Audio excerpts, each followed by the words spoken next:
a bit of controversy out of the game. Yeah, I think that's the big story out of it. And again, it's the inconsistency. It's not the on-ground officials. It's the bunker. And there's a real frustration in our game between players, coaches, and it's rife through the fans at the moment with the inconsistency. Stephen Crichton, direct contact to the head of Tuivasa-Sheck, who has to leave the field, who will miss next week. Yet Stephen Crichton stays on the field when many times throughout the season we've seen that 10 minutes in the sin bin. It was an interesting one that I'm sure Andrew Webster would be absolutely filthy with. Look at this here, where Roger Tuivasa-Sheck is clearly concussed. Like he wobbles, he can't get to his feet.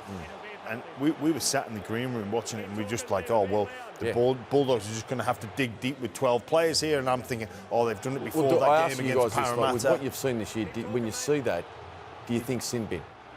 Everybody accepts it. Everybody watching at home accepts that Stephen Crichton leaves the game for 10 minutes. Absolutely. Everybody. So why even wasn't Bulldogs, that the call? Even Bulldogs fans, they have no qualms about Stephen Crichton going into the bin for 10 minutes there. So why wasn't that the case? Well, that's what everyone's asking. Can't answer that. I don't. Yeah. Jack de Belin last week was sent to the sin bin for a not too dissimilar situation. Yesterday, Manly Seagulls had 3 players sent to the sin bin. Now, Olakau'atu hit young Mason. Mason didn't react like that. He got up and played the ball. And I think most people thought, well, play on, decent shot. He's hit him shoulder, maybe touched the head. But that from Crichton, look what he's done to Roger Tuivasa-Sheck. So I just don't understand. So compare this less than 24 hours ago, which Mason is about to play on and play the ball. He's in a state of confusion. Olakau'atu then goes to the bin. Watch what happens against Roger Tuivasa-Sheck with Stephen Crichton. It's mind-boggling. So the referee, Wyatt Raymond, said that there were several mitigating factors. What does that mean? Well, depending on whether the player drops, how much force he thinks the player hit the attacker with. How can someone who's sitting in a room in Sydney determine the force of a tackle in New Zealand? Well, there's no mitigating factors that Stephen Crichton hits Roger Tuivasa-Sheck in the head. Roger Tuivasa-Sheck stands, stumbles, falls over, can't come back on, and we've seen not too dissimilar incidences like this that have been resulted in a sin bin. Well, that's true. I won't disagree with that. I don't think. I won't disagree with what you're saying. I'm still not convinced that that's a sin binning. Well, but it might not be. But based on it might not be in terms of what you see when you look at the tackle or when you look at other incidents this year. Yeah. Dylan Walker got sin bin 2 weeks ago against the Dolphins, and I didn't think he should have been sin bin. There was huge mitigating circumstances. He stood there as, I think it was Mark Nichols fell into his shoulder. Yeah. And he was tackled by someone around the legs. It was Jazz Tavunga. Yes, I remember that one. Who tackled him, and he fell into the shoulder of Dylan Walker, who didn't move. Now, he had to go off the field with a HIA. But he was binned, and I thought, well, that's not a bin. That shouldn't be a bin. I think we are so overreactive. Some of the penalties are outrageous. We're lost. Outrageous. We tried to speed up the game with the set restarts, did we? We tried to speed up the game. Correct. And now all of a sudden, so we've got games where there's multiple set restarts. Now we've added this. Now we're stopping the game through penalties. Well, like you go back to the feedback from everyone that went to Las Vegas and watched Round Zero, spoke about the quality of the product and watching the game. And the referees was given to allowed referees to flow. to let it go. Well, the game flowed. It was brilliant. And the players dictate the result.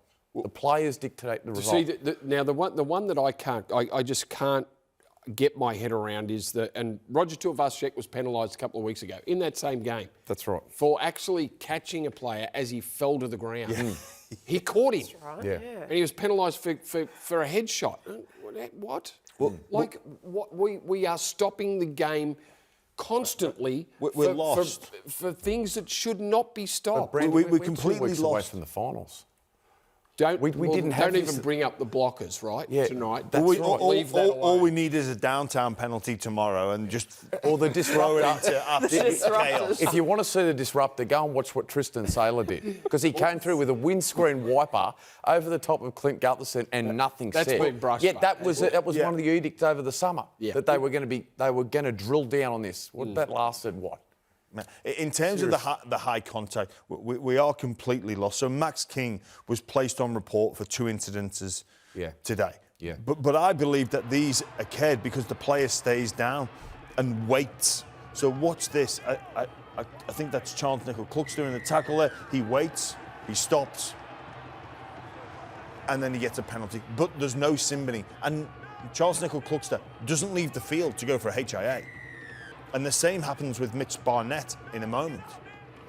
And if you allow an environment where players can stop and wait and play that game of cat and mouse, sometimes the referees do react, sometimes they don't, sometimes the bunker intervenes, sometimes they don't. So it's a complete guessing game. But for me, if you're a player and I want to take head contact seriously and you stay down, you have to come off. Yeah. If you're going to play for the penalty and lie down, You've got to go. you've got to come. Yeah. Yeah. Well, And the bunker should only intervene if it's a sin-binable offence. It should be allowed for the referee to make a judgment call. Have that field. He's in the middle of the field. If there's high contact and it's he aggressive, can tell the force. He can tell the force. knows He's not slowing it down and looking at it from different angles. It's at game pace. If the referee sees a penalty, blow the whistle. If the bunker intervenes, it's for a sin bin only. I don't understand how the bunker are allowed to come over the top because players have stayed down. They felt contact to their head, which nobody wants to see. But it's just... And we are jumping at everything even anything that That's is right. around the shoulders. That's the issue. And we commented watching the game tonight. There was a tackle where a player went sort of shoulder high and the attacker slipped under the tackle. Yeah. And the referee had the whistle in his mouth. He decided not to blow it. And I thought, if he blows the whistle for this, that'll do me. A couple of weeks I'll ago, give up. Newcastle played Penrith Panthers. Isaac Tango hits Kalen Ponga and gets penalised. And I thought he was going to go to the bin. He didn't. Kalen Ponga then tackles him, a textbook tackle, under the ball and gets penalised. He doesn't make any contact with Isaac Tango's head. It's just... we are so lost. And we have 2 weeks before finals, and we're discussing round 24, round 25 games that have been decided. Manly yesterday had 3 players sent to the bin.